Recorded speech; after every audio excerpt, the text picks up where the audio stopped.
कलेश कलंक द्वापर युग की कहानी ये हस्तिनापुर में बीता वो जो सामने सबके लानी है। 100 पुत्र गांधारी के और कुंती को 6 का वरदान, कुछ पांडव कहलाए और बाकी को मिला कौरव का नाम। दुर्योधन को योजना आई भोजन में फिर विष मिलाया, भीम को मारने की वंशा थी बाल विवाह का ना हो पाया। आयोजित हुई ऐसी सभा सब वीर हुए थे जमा वहाँ, भीम ने जो फिर गदा घुमाया सम्मोहित था सारा समाज।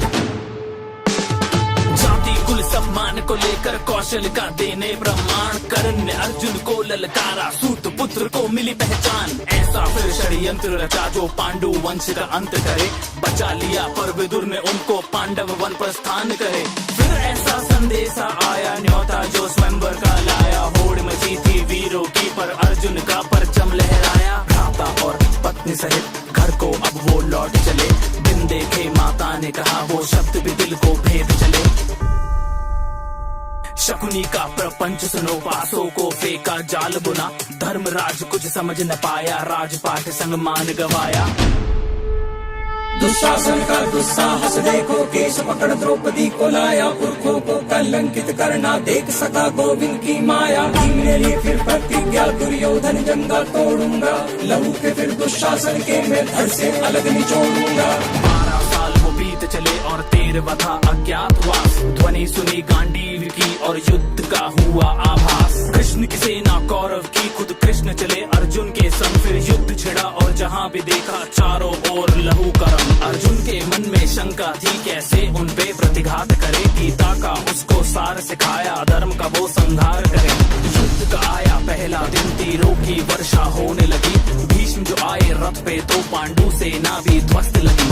दूजा दिन जब युद्ध का आया अर्जुन ने कौशल दिखलाया, शस्त्रों की टकरार हुई और भीष्म न आगे बढ़ पाया। वरदान मिला था मृत्यु भी इच्छा से हो, पर शस्त्र उठे ना सामने जब से खंडी हो। खुद ही अपना राज बताया, मौत को फिर खुद गले लगाया। अर्जुन तीरों से शैया बनी, प्यास लगी पितामह को तो वो भी अर्जुन से ही बुझी।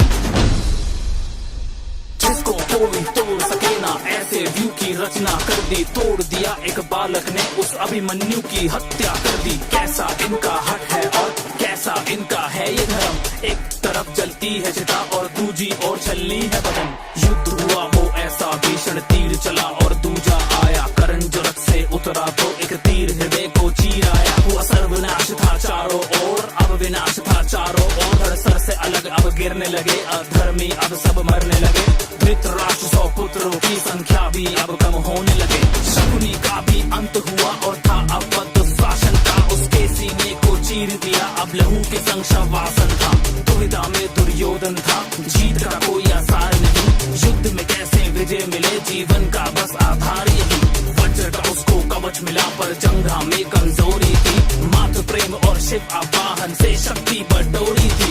एक शिष्य बलराम का था और दूजे संग थी कृष्ण की माया, फिर कंपन महसूस हुई जो इन दोनों की गदा से आया। दो योद्धा का बल टकराया, भीम लगा था कुछ असहाया, देखा जब मुरली ने तो इशारों में था कुछ समझाया। समझ के उस इशारे को जब गदा भीम ने मारा, वो दुर्योधन जंगा टूट गई ना उठ पाया दोबारा वो। अधर्मियों का विनाश हुआ, अंत में धर्म ही जीत गया, कलयुग का आरंभ हुआ और द्वापर युग भी बीत गया।